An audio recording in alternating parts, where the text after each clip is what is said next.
Bonjour. Aujourd'hui, nous allons approfondir un sujet complexe. Peut-on vraiment refuser de divorcer en France? Nous allons voir ensemble les différents cas, les preuves nécessaires et ce qui se passe réellement devant le juge. Sur le papier, oui, vous pouvez refuser de signer un divorce par consentement mutuel. Personne ne peut vous forcer à signer un contrat. Mais attention, le refus n'est pas un blocage définitif.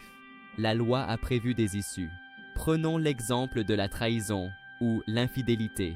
Si votre épouse demande le divorce pour ce motif, votre refus de divorcer ne pèsera pas lourd si elle apporte des preuves solides. L'infidélité reste une violation des devoirs du mariage. Comment prouve-t-on cela? Par des échanges de SMS, des courriels ou même un constat d'huissier. Notez bien que ces preuves doivent être obtenues loyalement, sans violence ni fraude. Le juge les examinera avec soin. Parlons maintenant de l'abandon du domicile conjugal. Si l'un des époux quitte la maison sans motif légitime, c'est une faute. Le conjoint qui reste peut demander un constat de police ou d'huissier pour marquer ce départ. Un exemple concret, un mari quitte le domicile du jour au lendemain sans laisser d'adresse. Même s'il refuse de divorcer plus tard, le juge considérera que le lien est rompu par sa propre faute. Le divorce sera prononcé à ses torts. Au-delà de l'infidélité, il y a les violences physiques ou morales. Dans ces cas extrêmes, le refus de l'autre conjoint est totalement inopérant. Le juge protège l'époux victime et prononce le divorce rapidement. Supposons qu'il n'y ait pas de faute. Si votre épouse veut divorcer et que vous refusez, elle peut attendre. Après 1 an de séparation effective, le divorce est de droit. Votre refus n'a alors plus aucune valeur juridique. La séparation d'1 an doit être matérielle et intentionnelle. Cela signifie vivre à des adresses différentes. Le juge vérifiera les quittances de loyer ou les factures pour confirmer que la cohabitation a cessé. Alors, pourquoi certains refusent-ils? Parfois par espoir de réconciliation, mais souvent par stratégie financière pour retarder le partage des biens.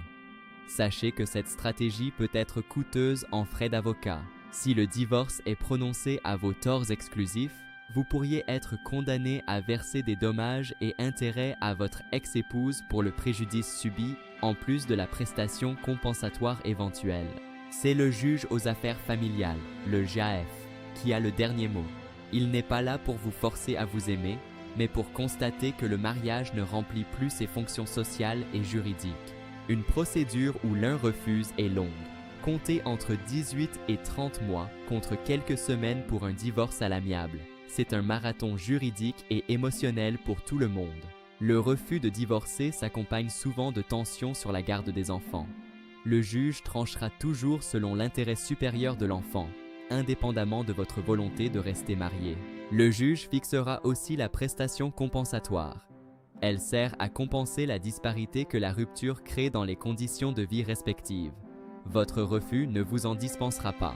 Pendant toute la durée de la procédure, le devoir de secours entre époux continue. Cela peut signifier qu'un juge vous ordonne de payer une pension alimentaire à votre conjoint, même si vous refusez le divorce. Pour être clair, il est impossible en France de rester marié contre la volonté de l'autre indéfiniment. Le système est conçu pour que la liberté individuelle l'emporte sur un lien qui n'existe plus. Il existe aussi des cas de mariage gris, où l'un a trompé l'autre sur ses intentions. Ici, on ne parle plus seulement de divorce, mais d'annulation de mariage, une procédure encore plus lourde. Avant de s'enfermer dans un refus systématique, je conseille souvent la médiation familiale. Cela permet de discuter des raisons du blocage et de trouver une issue moins conflictuelle. Mon premier conseil, si vous êtes celui qui demande le divorce, documentez tout. Les absences, les factures, les messages. La preuve est la reine des batailles juridiques. Deuxième conseil, ne restez pas seul.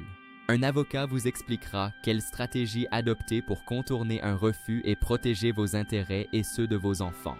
C'est lors de la première audience que le juge prend des mesures provisoires, qui restent dans la maison, qui paient les crédits.